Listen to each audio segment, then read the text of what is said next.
Hai guys, assalamualaikum. Kembali lagi bersama saya Vicha Barbie dalam Seram Merinding. Jadi hari ini, tepatnya sekarang pukul 11 malam, saya ingin menceritakan satu cerita yang sebenarnya dekat Indonesia tuh cukup legend juga, sebab ini pernah dijadikan film, story daripada kisah nyata, yaitu Hantu Si Manis Jembatan Ancol. Ini kita ceritain hantu tuh kayaknya agak-agak gimana gitu. Kebetulan bibi-bibi semua kan udah pada tidur. Pada hari ini, kenapa kita mau ceritain Si Manis Jembatan Ancol? Karena cerita ini tuh legend pada saat dulu, dari zaman aku kecil. Terus udah gitu, sempat dibuatkan ke film. Seperti apa ceritanya? Jadi inilah research yang saya dapatkan. Jadi, menurut cerita yang katanya tragedi Si Manis Jembatan Ancol ini terjadi pada tahun 1817. Maksudnya udah lama banget ya. Dan pernah difilmkan di Indonesia pada tahun 1993. Nah, pada saat difilmkan itu, saya memang time itu tengah masih kecil-kecil lagi, masih cute-cute, imut-imut gitu. Dan hampir setiap dramanya mulai, sinetronnya tayang, saya pasti akan nonton film itu gitu. Jadi termasuk salah satu hantu yang cantik. Terakhir kemarin ini pada tahun 2019 mereka juga buat lagi film dengan version yang baru. Kalau dulu mereka pakai artisnya Fatmala gitu kalau nggak salah, Si Manis Jembatan Ancol. Terus ada dua, ada Kiki Fatmala, satu lagi ada siapa gitu aku lupa. Terus akhirnya yang tahun 2019 ini diperanin sama Dewi Persik. Jadi guys, Si Manis Jembatan Ancol ini sudah ada ceritanya atau legendanya daripada zaman abad ke-18. Maknanya udah lama banget. Cerita ini adalah menceritakan tentang seorang gadis yang bernama Mariam.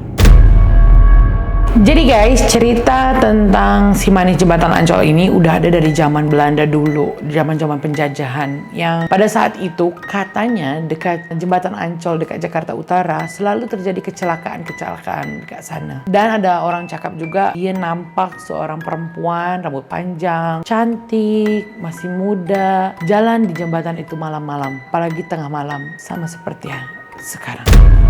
Tapi guys, dari research yang saya cari, sebenarnya ada dua versi cerita Si Manis Jembatan Ancol ini, kenapa meninggalnya, maksudnya dikarenakan apa, dan case-nya seperti apa. Tapi dua-duanya saya akan ceritakan dekat kalian semua, sebab cerita ini adalah sebenarnya masih Allahu A'lam, mana yang betul, mana yang tidak. Jadi kita akan ceritakan saja dua-dua version macam mana. Jadi, version yang pertama ini katanya pada zaman dulu di Jakarta, yang pada saat itu namanya dulu belum Jakarta guys, jadi namanya dulu masih Batavia. Itu masih di abad 18. Pada saat itu ada seorang gadis yang bernama Mariam, berumur kisaran sekitar 16 tahun, dan pada saat itu dia bekerja dekat salah satu keluarga orang kaya, yang di situ orang kaya tersebut suka kepada Mariam. Dan pada saat itu juga orang tua tersebut mencoba untuk melamar Mariam untuk menjadikan dia sebagai istri barunya. Padahal sebenarnya orang tua itu udah ada istri guys, tapi dia masih juga terpincut untuk menjadikan Mariam sebagai istrinya. Tapi dengan bersikeras,nya Mariam menyatakan kalau misalnya dia ini tidak mau berkawin. Ya iyalah, secara umur 16 tahun mau kawin sama orang tua kayak bapak-bapak itu gitu kan nggak mungkin banget. Mungkin dia pikir kayak dia ngerasa nggak cocok sama orang tua itu, yang mestinya dia tuh jadi seorang bapaknya dia gitu, bukan sebagai suami gitu kan. Tapi dengar-dengar juga katanya orang tua dari Mariam juga memutuskan untuk memaksa Mariam untuk menikah juga dengan orang tua itu, sebab mungkin kan dia cuma bekerja di situ. Kalau dia kawin sama orang tua itu, pastikan dia juga jadi ikut-ikutan kaya raya. Nah, jadi orang tuanya mungkin orang tua Mariam juga agak-agak matre juga ya guys. Jadinya dia memaksa anaknya juga untuk menikah. Nah, sampai pada akhirnya Mariam memutuskan untuk melarikan diri dari rumah dan dia kabur sebab dia nggak mau kawin sama orang tua itu.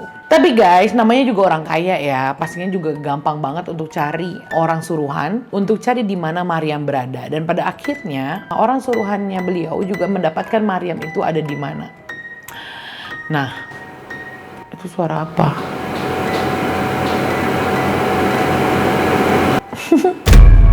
Oke, kita teruskan. Jadi tiba-tiba ya, sumpah loh ini 11.27 guys, 11.27. Oke, kita teruskan lagi.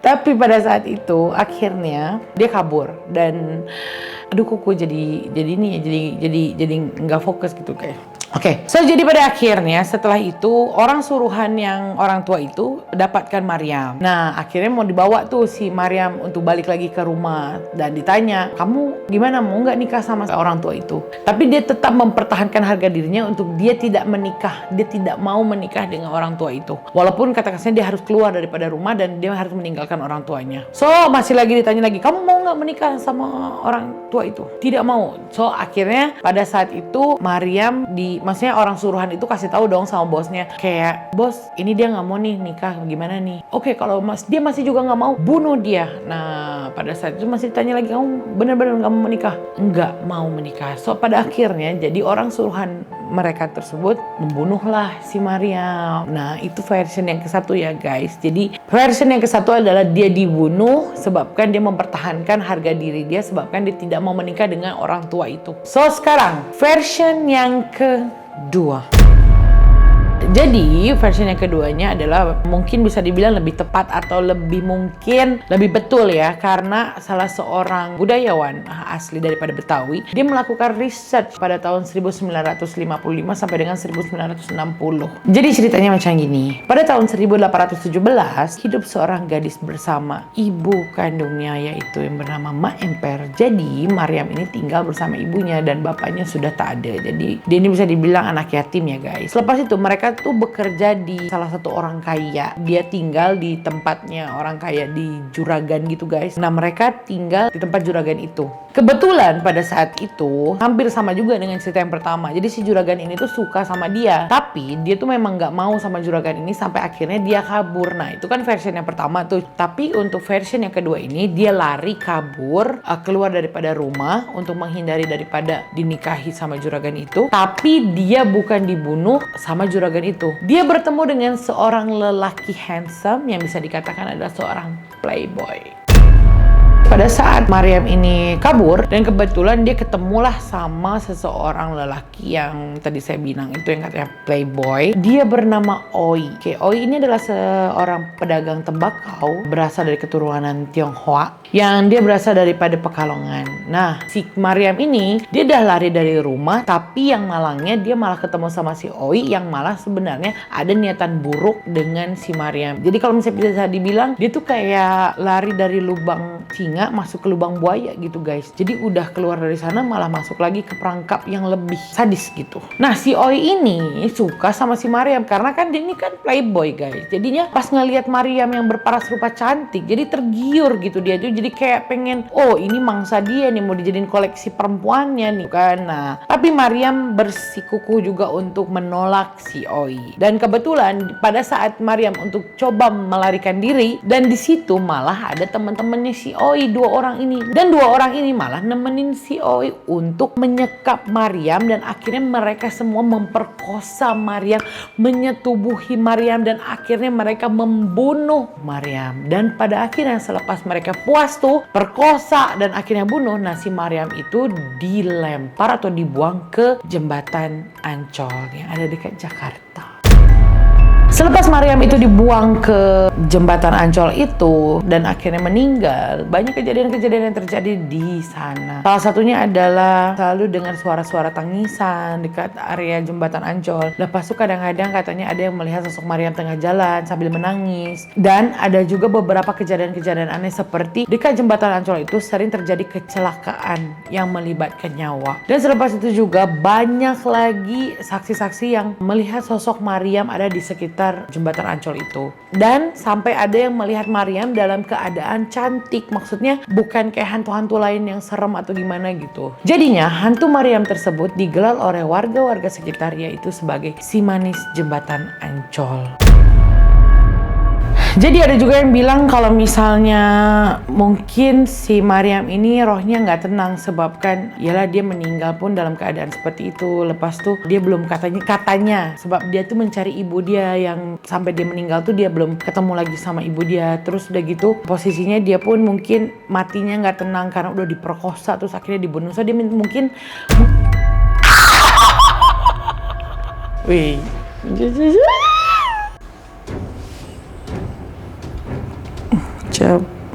Sumpah guys. Weh, jap. Kejap ya. Ini nggak ada sih.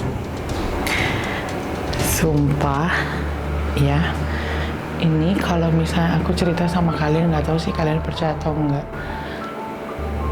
Cuman ya, jadi nih aku tunjukin sama kalian kalau aku tuh sendirian, oke. Dan aku juga baru ngeh kalau pintu ini kebuka. Sebenarnya sih aku nggak begitu, maksudnya sendirian sih aku pikir nggak begitu takut banget ya. Cuman jadi aku juga sebenarnya di rumah ini baru pindah guys, dan rumah ini tuh udah kosong selama 6 tahun, dan aku adalah orang pertama yang duduk di rumah ini. So, hai kawan-kawan. Jadi aku akan cerita tentang hantu juga dekat sini. Oke, biarlah guys ya. Yang penting kita nggak ngeganggu mereka mau ganggu kita, mungkin ngerasa kayak temennya kali disebut gitu ya. Cuman, oke, sekarang aku bentar, aku cek dulu tadi yang ada di kamera apaan.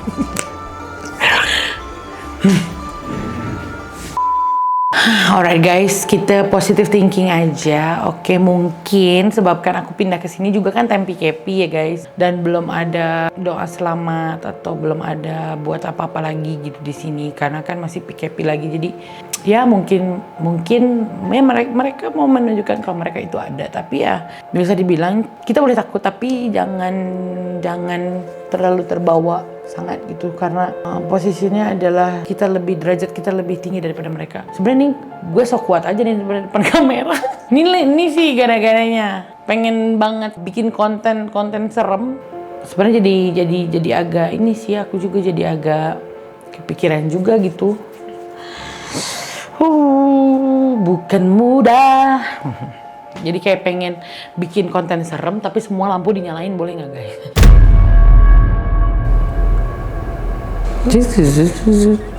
Nampak nggak guys? Nih aku merinding.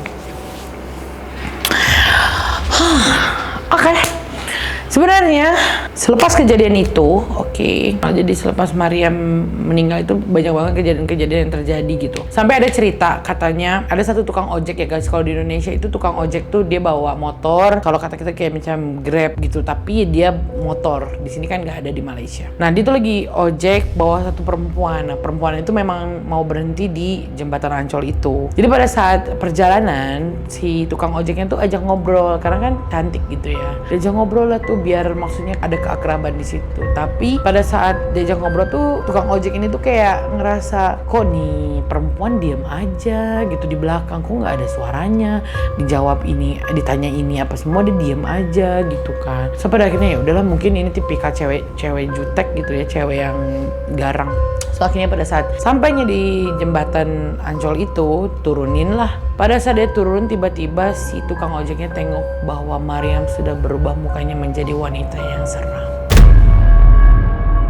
Selain itu juga ada cerita yang katanya kalau misalnya kendaraan yang lalu di atas jembatan itu mereka harus horn. Dia horn tuh untuk kayak permisi mau lalu gitu. Nah pada saat horn apa semua baru lalu. Kalau misalnya nggak horn katanya bisa kemungkinan akan mengalami kecelakaan seperti yang udah dialami kecelakaan berikutnya gitu. Mungkin pada saat dia lalu tuh dia lagi ada di situ gitu kan, jadinya mungkin terlindas gitu ya. Kita ambil positifnya aja dari video ini, terpulang dengan korang. Kalau misalnya aku nggak tahu sih nanti edisi ini bakalan aku editnya kayak gimana, karena emang jadi ini sih jadi videonya jadi acak-acakan, nggak tahu mau ngeditnya kayak gimana gitu, karena tadi pegang kamera apa segala macamnya juga udah kalang kabut kan. Cuman kita ya udah akhiri sampai di sini. Thank you so much for watching. Insya Allah kalau misalnya kita nggak PKP mungkin kita boleh hunting ke tempat-tempat lain, atau misalkan korang semua pengen tahu tentang cerita Indonesia apa, kalian semua boleh komen dekat bawah dan bagi tahu saya kalian mau tahu tentang cerita siapa. Oke? Ya udah gitu aja lagi guys. Thank you so much for watching. Bye bye. Assalamualaikum.